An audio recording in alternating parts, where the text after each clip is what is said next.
So firstly, we just want to say it's so much better to see you face to face as opposed to Zoom. I think let's get that out the way.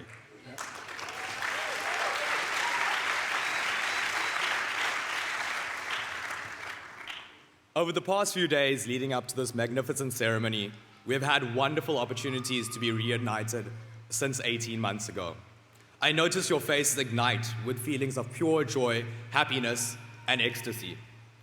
And I know that it's because we associate each other with good times, as well as bad times. But for us, even the bad times were good times. When someone asked me why I chose to pursue my MBA at INSEAD, rigorous academic classroom learning is not on the top of the list. It's no secret that the INSEAD MBA class likes to have fun. Some of us were bold and brave enough to announce to everyone at the beginning of the year that they were here to find love. And let me tell you, love they found.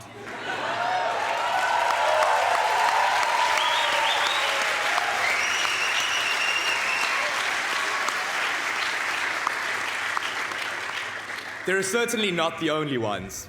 Granted, it's somewhat easier when you put so many smart, charming, gorgeous, funny, interesting, judgmental, and insecure young adults together. INSEAD truly does strive for diversity with over, and I had to double check this, 69 nationalities in our class, and over 40% women.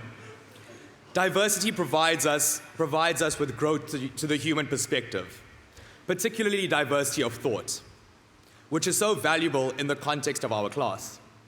It has been a privilege to learn alongside so many of you, and the privilege of an education like this should never be taken for granted. For most of us, this would not be possible without the love and support of the people sitting over here, and I'd like to take this opportunity to give them a round of applause.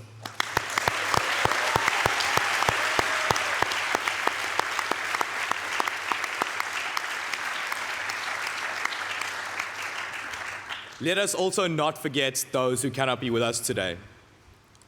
So, how do I know that we're all privileged? Well, when you get stuck on a secluded island in Southeast Asia, you can make one call to an alumni who happens to be the CEO of an airline and organize to board the next flight out for 50 people. To be honest, all the trips we embarked on that year must have been supported by some divine intervention. There is a theme that inspires our speech today, and it is the Southern African concept of Ubuntu, or I am because we are, not to be confused with the open source operating system. It implies that our well-being is deeply tied to the well-being of others. We came here with our own life experiences, influences, traumas, and biases. We found classmates who shared our values and views on the world, and sometimes we found those that didn't. Growing polarization and inequality is driving the world apart and threatens many of the values that this institution was established on: a more peaceful society, prosperous world, and sustainable future.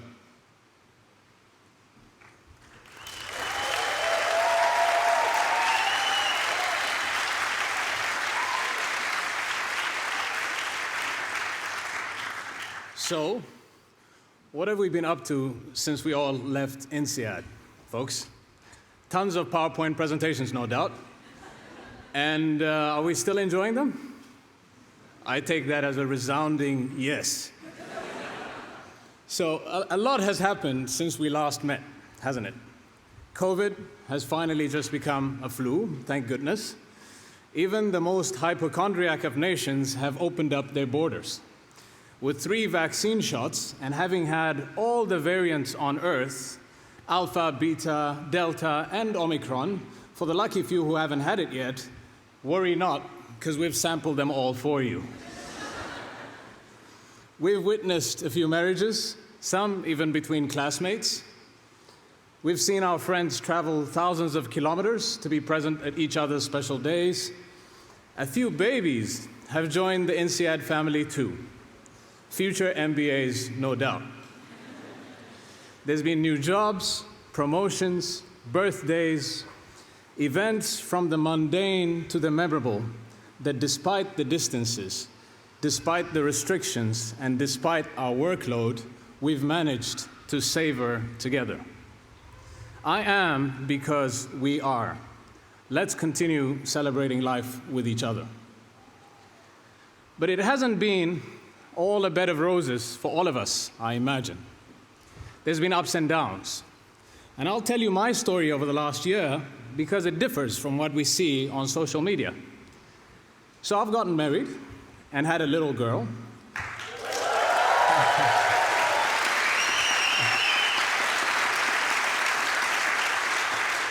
So not necessarily in that order, but ticked off both boxes nonetheless. I was thankful to have started a great new job as well, working on a pressing issue for humanity, combating climate change. Not only did I consider myself lucky to tackle such a pertinent problem, but I could do so while working in Africa, a continent I hold dear. It couldn't get better, or so I thought.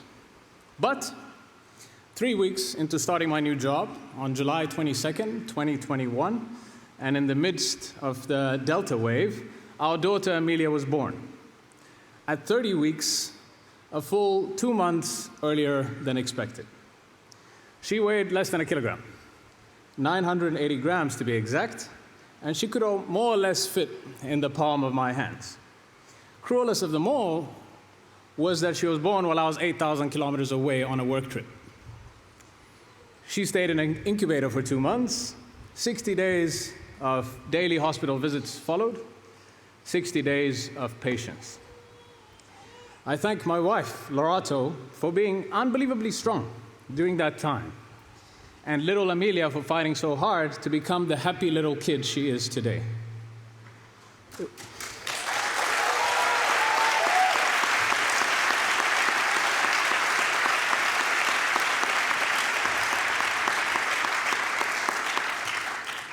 It was one of the toughest moments in our lives that we couldn't have hoped to surmount without family, friends, and insiders who cared for us in a time of great need.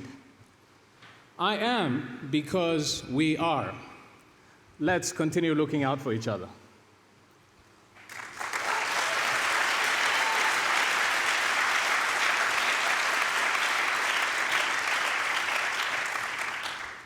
And look out for each other we did, especially on life-changing ski trips to the French Alps in Easter of 2020.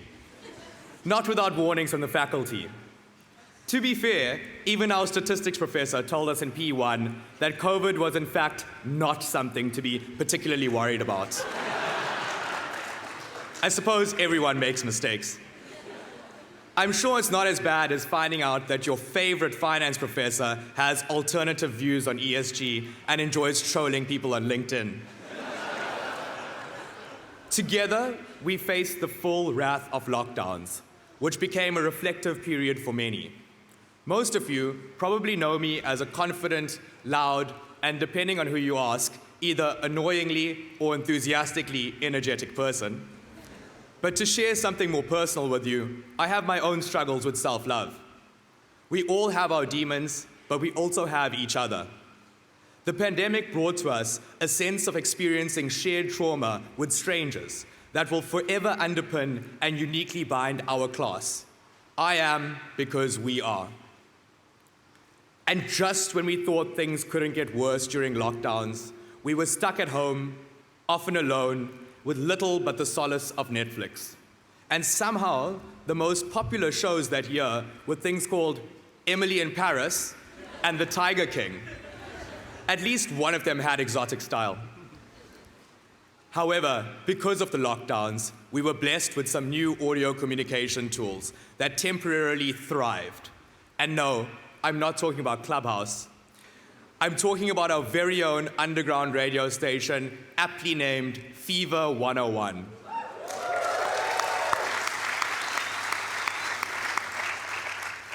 This newly founded public good was even able to serve the people through a matchmaking service.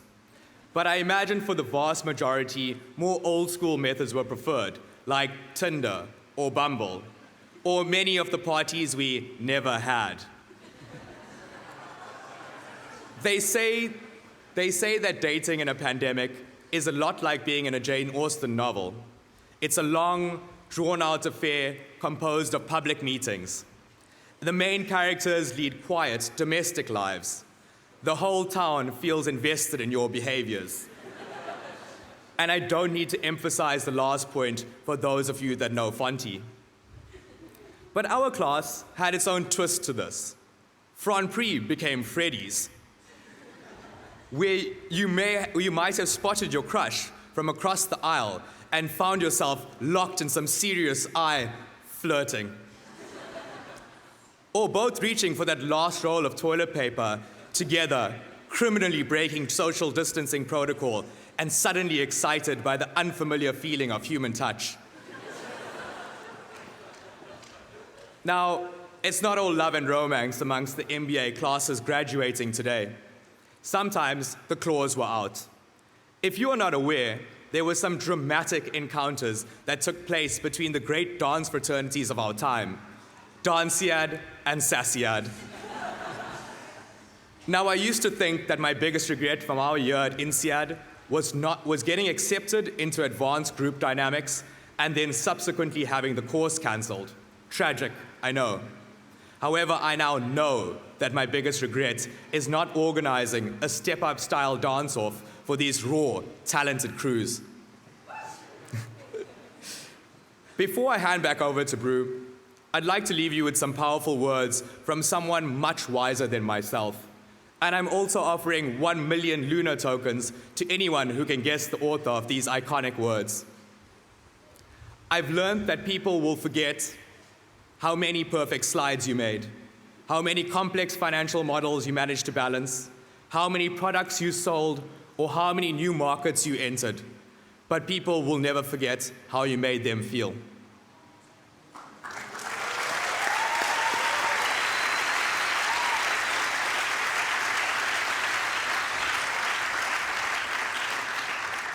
Thank you, Santosh, for that MBA remix of Maya Angelou's quote. There are decades when nothing happens, and then there are weeks where decades happen. So wrote Lenin before the Bolshevik Revolution in 1917. 100 years later, I can't think of a better description of the events we've witnessed over the last few years. We often hear that life imitates art, but scenes out of Jumanji were certainly not what any of us had in mind. I won't even go back to 2020, because that seems so long ago now. This year alone has thrown a few curveballs at us. We're in the midst of the biggest confrontation in Europe in half a century. We're witnessing not only a senseless loss of life and the displacement of people, but a fundamental assault on civility. Climate change is making itself felt again, and every year in Europe seems to be the hottest on record. Even famine is rearing its ugly head in East Africa. This time, not just due to failing rains, but man-made action as well. And to top it all off, in June of the year 2022, we wake up to the news that the Supreme Court, in supposedly the greatest and freest nation on earth, as we're often reminded, has overturned women's right to access abortion, irrespective of the circumstances. In 2022, who knew that our generation would witness our sisters, mothers, daughters, and partners have fewer rights today than they did 50 years ago? Who knew? Dear friends, the effects of such decisions are often felt right across the world. They seldom stay localized. The war in Ukraine is fomenting revolutions thousands of miles away, and the Roe versus Wade decision will likely embolden other countries to reverse decades of progress and send us back abruptly to the Middle Ages. But we've seen this before.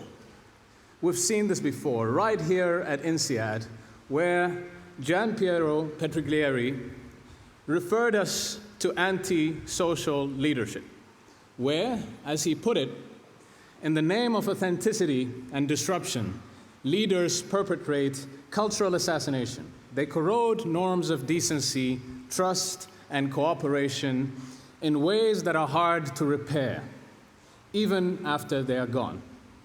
They themselves take liberties that restrict the freedom of others. They themselves take liberties that restrict the freedom of others. So familiar. Ladies and gentlemen, as we start to assume positions of authority ourselves, let us remember the kind of leadership we've witnessed and promise to do better. In the words of the famous contemporary monk Shi Heng-yi, it's not important that you become a good fighter in this world. It's not important that you become a good spiritual guide in this world. It's important that you find a way to live a pleasant life, and in the best case, support other people that they also find the same. This is what it's about. No matter in which form you put it, in which cultural background you put it, the main idea is if you don't find this way of reducing the suffering of others, your suffering won't stop. Compassion, empathy, solidarity, these are the ideals we need to hold dear as we navigate through our shared reality. If you leave today with one message, let it be, I am because we are.